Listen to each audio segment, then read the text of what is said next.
सदर आसिफ अली जरदारी एक तरफ तो मुस्लिम लीग नून और पीपल्स पार्टी की कोऑर्डिनेशन पर जोर दे रहे हैं, दूसरी जानिब पीपल्स पार्टी की सूबाई क़यादत पर बरहम है। अब बरहम इसीलिए हैं कि समड़ियाल सियालकोट पीपी 52 से पीपल्स पार्टी के उम्मीदवार को इतने वोट पड़े कि उनकी जमानती जब्त हो गई और पीपल्स पार्टी की पंजाब के अंदर कारकर्दगी सिफर होने की वजह से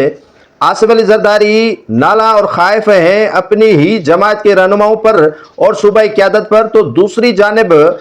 पीपल्स पार्टी के मकामी रहनुमा सूबाई क़यादत की जानिब से नून लीग से दूर रहने का मशवरा दिए जाने के बाद भी सदर आसिफ अली जरदारी नून लीग के साथ कोऑर्डिनेशन को मजबूत करने की हिदायत जारी कर दी है। एक तरफ